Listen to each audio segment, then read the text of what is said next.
Si Lucid Dreams ini tuh dari tahun 2017. Kita itu isinya hanya ada 3 orang sebenarnya. Saya, terus ada desainer, terus ada yang bagian produksi.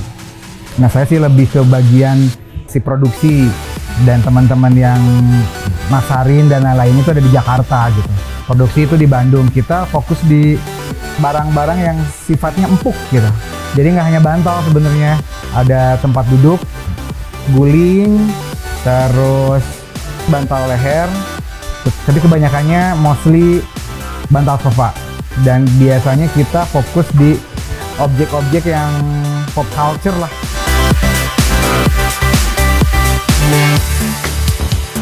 Jadi dulu pas punya rumah gitu, terus sering ngedekor-dekor gitu kan, pas ada beberapa sudut yang banyak sofanya kebetulan, terus coba ngoleksi, nyari-nyari barang-barang untuk dekor.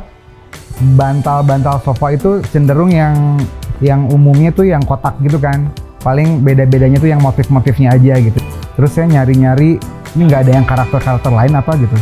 Kalau nyari di Pinterest, di kayak gitu kan banyak banget tuh ternyata yang sifatnya ada karakternya gitu, ada body shape-nya gitu. Terus saya nyobain nyari di Indonesia, belum ada. Nah, waktu itu sih kepikiran untuk produksi untuk sendiri aja sih. Produksi karena saya senangnya musik, terus cenderung ngoleksi synthesizer. Jadi dulu bikinnya bantal-bantal yang synthesizer kayak gini nih.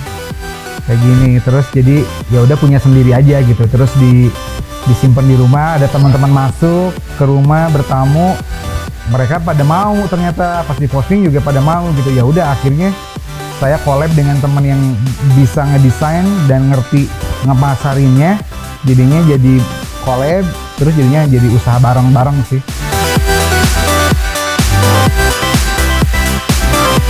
Nah, awalnya kan emang mostly musik ya, alat musik gitu. Jadi kayak main musik elektronik, jadi barang-barang yang berhubungan dengan musik elektronik. Synthesizer, drum pad, mesin drum, sequencer, kayak gitu-gitu.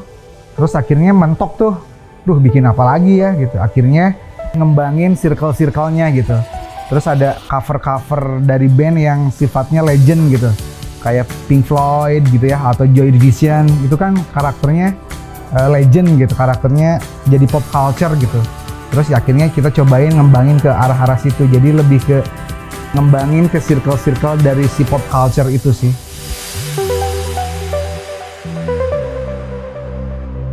Pas awal tuh kemahalan katanya. Terus kan emang baru banget nih waktu itu, pas awal-awal tuh kayak ini harus pakai kain apa gitu, harus printnya jenis apa gitu. Jadi awal-awal tuh banyak dikomplain lah gitu, kayak oh ini bahannya terlalu kasar, printnya terlalu, teksturnya terlalu kasar juga gitu. Akhirnya di situ jadi ada interaksi lah dengan si pelanggan itu untuk gimana sih caranya biar makin bagus, makin puas juga gitu. Tapi itu berjalan 6 bulanan lah. Akhirnya menemukan tempat print tetap, kain tetap, dalemannya juga dulu beberapa kali ganti nih. Ada pakai dakron, ada pakai silikon, beberapa kali pakai busa juga. Sekarang udah punya pattern khusus gitu.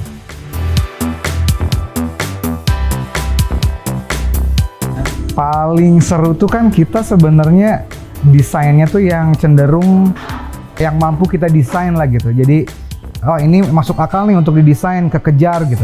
Terus tiba-tiba ada banyak orang-orang yang tiba-tiba mesan gitu, pengen ngedesainin mukanya jadi kartun gitu, jadi artwork yang rumit gitu. Itu sulit sih. Terus ada juga yang bentuknya tuh dia drummer misalnya dulu. Dia pengen drum, semua elemen drum tuh jadi bantal. Itu beberapa kali gagal, tapi akhirnya berhasil lah gitu. Tapi kayaknya ini sulit untuk dilakukan, untuk diproduksi dan dijual masif gitu. Terus mungkin karena masalah bahan si dakron dan silikon ini cenderung tidak banyak, tidak besar gitu. Jadi ketika kita belanja tuh, ketika ada stok banyak harus dibeli sih. Waktu itu jadi kayak sedikit-sedikit disesuaikan dengan yang order, tiba-tiba pas ada order lagi habis itu lama banget. Jadi cenderung belum responsif secara cepat gitu.